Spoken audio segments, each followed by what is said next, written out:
From NBC New York, step inside the world's first psychedelic Athenaeum. I don't even know what that means. But I watch a whole bunch of these local news stations, mostly to keep track of what the cities where I used to live are up to now. And spoiler alert, it's all insane. This clip is from July 2023, so it's a little older, and I'd be willing to bet that whatever the hell this is now closed. But from what I could gather, it looks like a couple of awfuls. The awfuls, the affluent white female liberals, are somehow collecting enough money to pay rent in New York City to serve people mushrooms. But my name is Eric. This channel is called Report and Opine. Please like, comment, share, subscribe, all that fun stuff. I'm absolutely begging you. I'm begging you, please. Come on, please. If you would engage with the content, it would help me out a lot and it would cost you nothing. But if you want to help me out even more, go ahead and buy my book, New York City 2020 Gotham Unglued, on Amazon.com. That link will be in the description. It's like stepping inside a modern-day Alice in Wonderland. 46th and 2nd Avenue. Do you think that real estate is cheap? Right? This is, I don't know, they probably opened, this is from July 2023. So there were already illegals living in that area in Midtown at this time. But I can only assume they've since gone under and have stuffed a whole bunch of illegals in here. But that's just, that's just speculation. What may look unassuming from the outside actually is a place to expand your mind. We took a tour of the world's first psychedelic Athenaeum, a psychedelic safe space for curious minds. A psychedelic safe space for curious minds. And it just looks like two middle-aged women who are probably still being funded by their parents opening up a shop for dope fiends. And we've seen this. Look at the bookstore. The Blue Stocking bookstore, which I actually went to in the Lower East Side, right? It's run by hippies. I think that too has since closed. But it became just a junkie hangout spot because they had a locking door and they were handing out dope fiend recovery kits, which of course they weren't, those weren't flying off the shelves. But you know what was happening is that there was a line forming outside of the bathroom with a bunch of zombies and dope fiends. I literally have footage of that.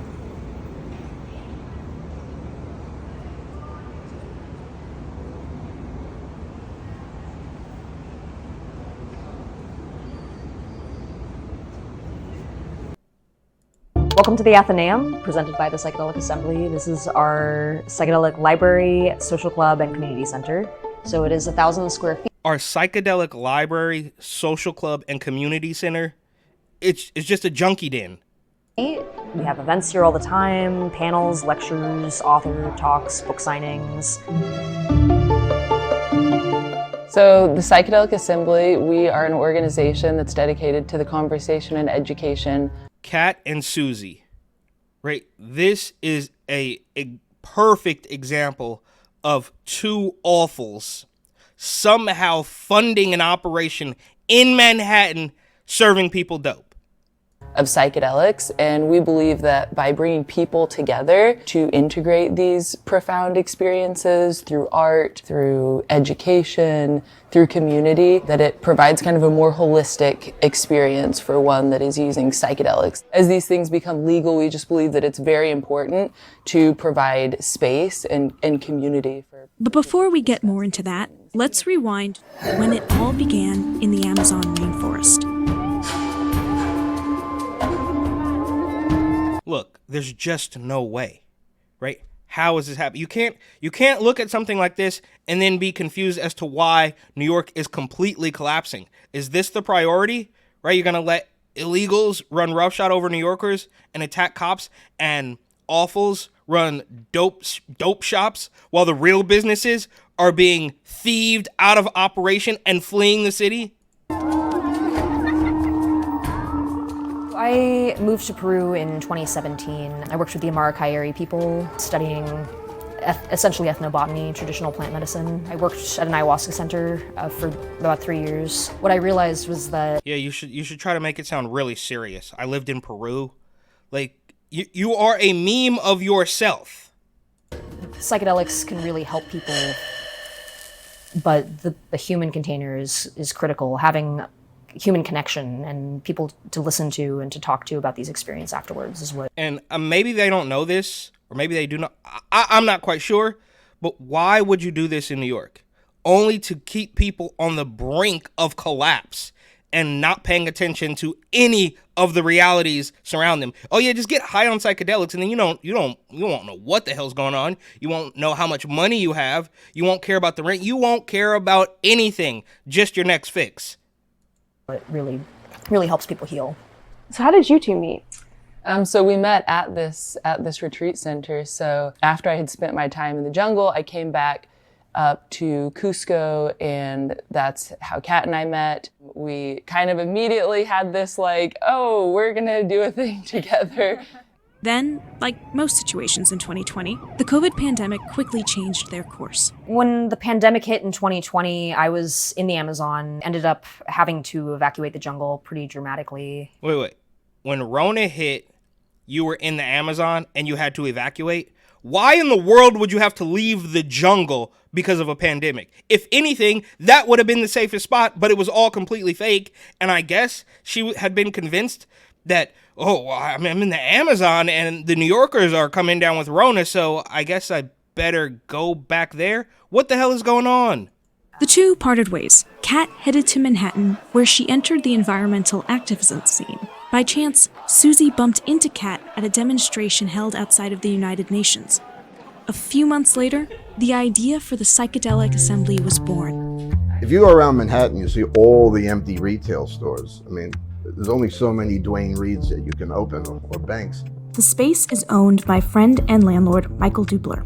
It's still ground floor retail, and it's very unique looking. Okay, here we go. This is the guy who's funding all that. You think he's just letting them stay there? Right? Those two young ladies? Right? Yeah, just come in. Deal drugs through this retail space. Yeah, at no cost, right? You got to do something for me. But we'll make it into a junkie hangout spot, right? Does this seem weird at all? In space, I can't think of a better use for it. We've never had one person raise a hint of some sort of, impropriety or something like that. There does seem to be a demand for this. And the demand keeps growing. One new study analyzed over 2 decades of data in hallucinogen use. It found more than 5 million people in the US are estimated to use psychoactive substances in 2019 alone, particularly LSD, which increased in all age groups. But these women want you to know it's not always a good trip. Here in New York, there's actually a bill that was presented by legislatures earlier this year. What do you think are the possibilities that you could see this legalized in New York? Our third co-founder, Abby Lyle, actually helped co-write that bill. I think it's sort of inevitable that these things will eventually be decriminalized, if not fully legalized. Approach it kind of carefully because it's a lot more powerful than cannabis. These things aren't new, they're ancient, but they're new to us. We don't really have a foundation for how to work with them yet. By providing a consistent brick and mortar space for people to come together, we are fully legal. We are above ground. We do not consume. A consistent brick and mortar space for people to go. So you guys sell coffee. You guys sell joints. These are two, early 30s women who, I just came back from the jungle, who left the jungle because of a pandemic and opened up a psychedelic shop with the funding of a weird old man.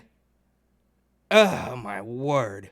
Psychedelics here. We do not trade or nothing like that. We talk about these things here.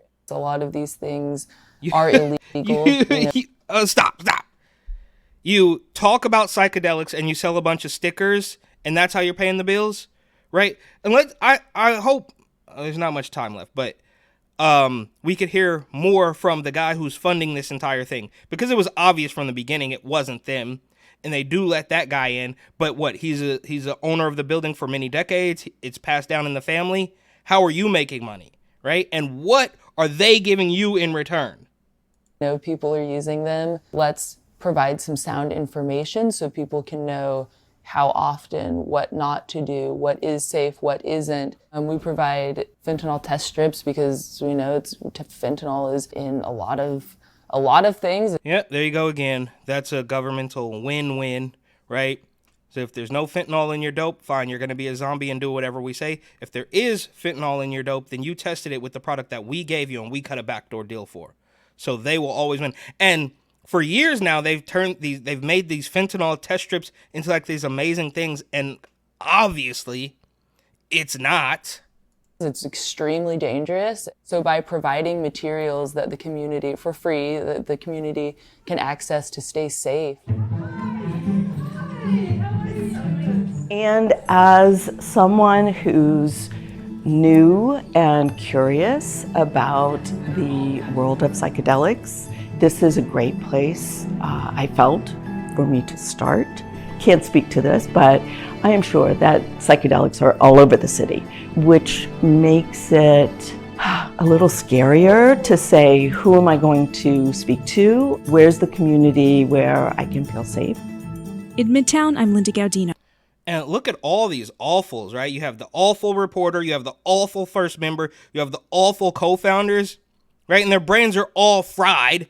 They can't tell their ass from their elbow. And there's just, this is obviously a one-off, but with things like this, and when the political regime is spouting racist things and just claiming it's different when they do it, you cannot wonder why everything is collapsing. But this is the upbeat story. This is the good news. We constantly hear about crime and train surfing and illegals. It's absolutely nonstop. Store closures, smash and grabs.